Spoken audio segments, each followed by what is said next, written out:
In the ever-evolving world of finance and investments, few figures stand as prominently as Warren Buffett.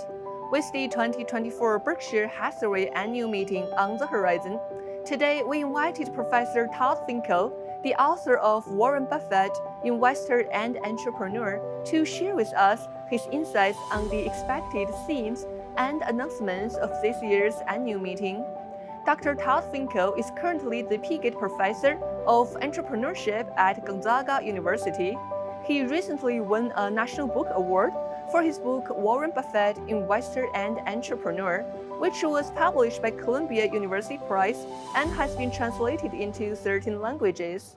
Hello, Professor Finkle. Thank you so much for joining us today. You're welcome. It's my pleasure to be here, Rui. So the first question, what has inspired you to write a book about Warren Buffett, and why did you focus on both his investing and entrepreneurial aspects? That's kind of a long explanation. I grew up in Omaha, Nebraska, and I went to high school with Peter Buffett, Omaha Central High School. Used to eat lunch with him every day in the cafeteria. He was a couple years older than me, but we hung around with this group of guys that were really, really smart. So lesson number one for everybody is Warren always says to hang around with people that are better than you or smarter than you so you can flow in that direction. So Peter must have learned that from his father when he was 17 years old, because here he is at our lunch table hanging around with the brightest kids, some of the brightest kids in Omaha. One of them actually became a CEO of two public companies in Silicon Valley.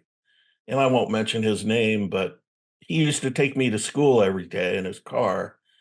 A couple of them became attorneys. Another one went on to Harvard. Another one went to the University of Chicago.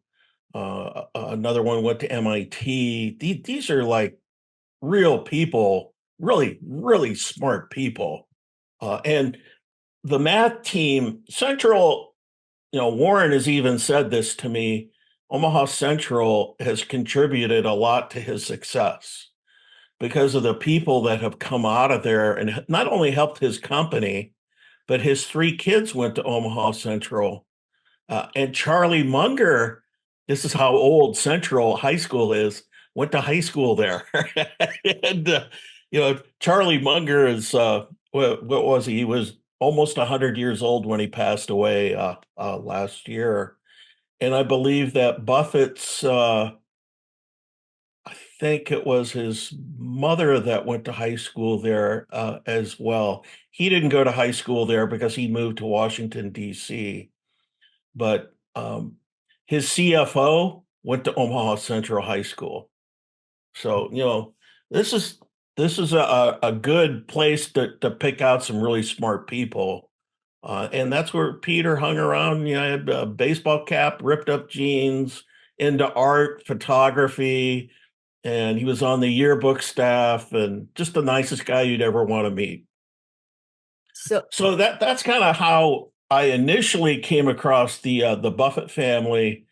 And my brother hung around with Howie Buffett, who's the older son, and Susie, of course, was friends with my cousin Steve Nog. So I kind of had an in to the whole family as far as that's concerned. And then, of course, I went away to school, and Peter went to Stanford, and then fast forward while I was a professor. Steve Nog contacts me and he goes, Todd, did you hear that Warren Buffett is inviting universities to come to Omaha to hang out with him for a day?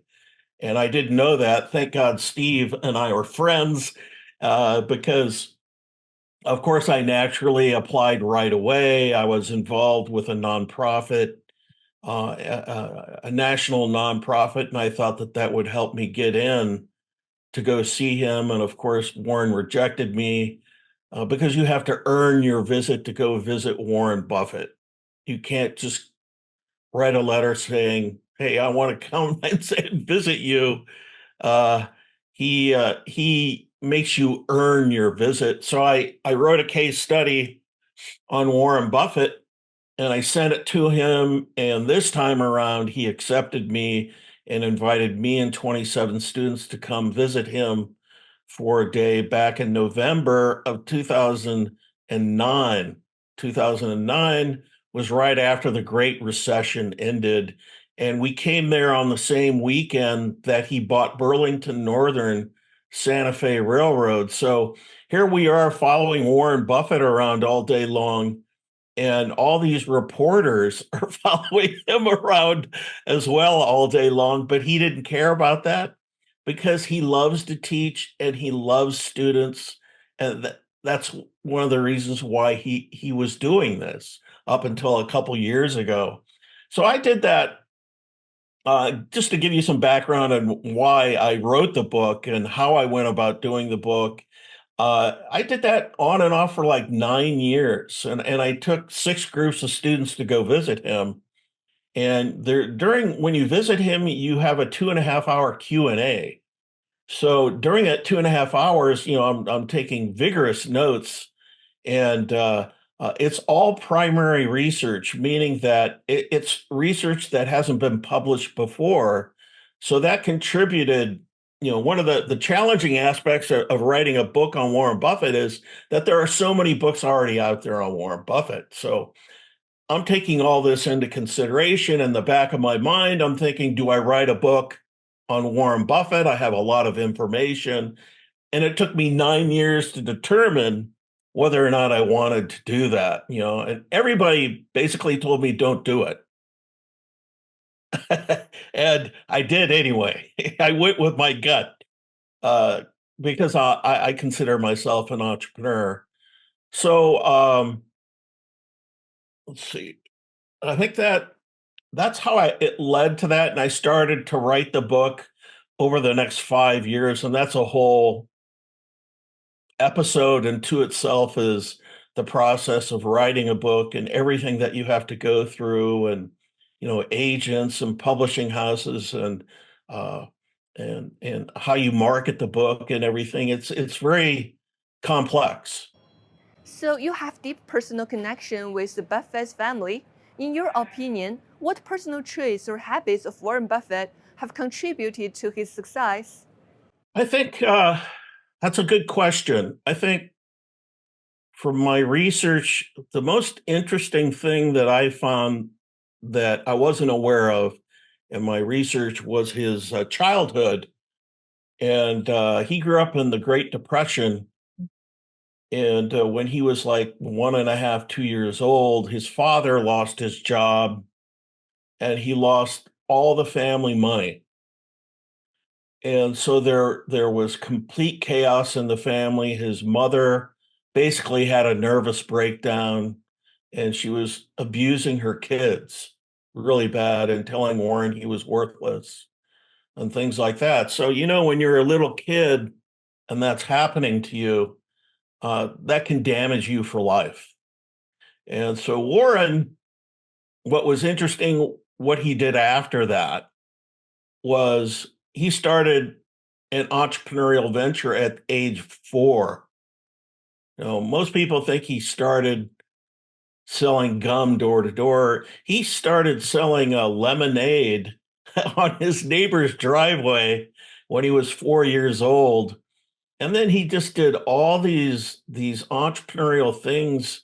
And I just think it's because he was hungry. And I talk about this in my book. Most entrepreneurs are hungry, meaning that not necessarily money is their driving force, but they just have this innate hunger and drive to be successful. And Warren, of course, he didn't have any money, so that was probably a big driver. But he was an entrepreneur from a very young age, and he did all these various entrepreneurial things that are so fun to talk about and exciting. By the time he was 10 years old, he says that he knew he wanted to be an entrepreneur and that he didn't want to work for anybody else.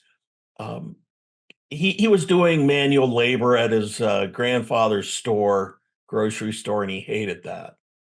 And that was kind of his primary motivator to get out of there. But so hunger and drive and entrepreneurial aptitude. He had one of the things that I'd say to my students 2 or 3 times a semester is a quote from Warren Buffett, since he says this to us every time we went there.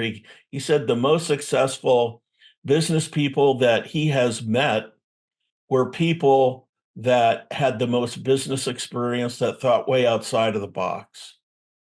And I share that with my students because sometimes kids think, oh, I don't have a high enough GPA, or I don't have a high enough uh, standardized test score. And I'm basically just telling them, hey, go out there and do it. Make it happen. Learn from your mistakes, and you'll be a much better entrepreneur because you are doing it. And a great example of that, I think, is Mrs. B. I don't know if you've ever heard of who Mrs. B is. Have you heard, Ruth? No. You're going to the shareholder meeting, you'll hear about Mrs. B. Mrs. B is uh, Warren bought her furniture store. It was the largest private furniture store in the United States when he bought it for like 55 million on a handshake and a 2-page contract. But the story behind her is what's fascinating. Is she grew up in Belarus, Minsk, Belarus, and her family had a store there. She started working at age 6, and then by the time she was 16, I believe, she was managing 10 people. She had 10 employees under her at 16. Then at 21, she wanted to get out. She wanted to leave Belarus. So she by herself, she with no passport and no ticket or anything, she started walking and leaving Belarus, and she went to the border, and the border patrol wouldn't let her pass, but she said, this is her true entrepreneurial aptitude going on. I'll bring you a bottle of brandy when I come back if you let me through. And so by doing that, and she was able to get to, I think it was Shanghai, and she took a boat across to the United States, and she ended up in Omaha, Nebraska. She did not know English. She couldn't write English. She couldn't speak English. Yet, I can go into the details, but I won't. But she started with $500 in cash, and she grew this Nebraska Furniture Mart uh, to a huge company, and she sold it to Warren Buffett for $55 million. And Warren talks about her all the time. And when I mentioned that earlier about what Warren said about the most successful business people he's met, I'm thinking about Mrs. B. All the experience that she had, and she couldn't even read or write English. She learned it from her kids that were going to grade school in Omaha. That's how she learned it. Pretty amazing story. But I've got other things. Warren is always honest. He has the ultimate of integrity. At the shareholder meeting, he shows a movie segment of when a company that he invested in, Solomon Brothers, did something wrong, and he had to go to the courts in Washington, D.C. to try and defend his reputation. He shows that every year during the meeting. He's very persistent. These are things that I've learned from him, and persistence is so important to being successful. And he wanted to go work for Benjamin Graham, who was his professor at Columbia University and he learned value investing, but Benjamin Graham rejected him. Warren wanted to work for his firm on Wall Street, and he rejected him, but he kept on bugging him for like 4 or 5 years. And he was finally able to go work for his idol, who was Benjamin Graham on Wall Street. He became a millionaire by the time he was 25.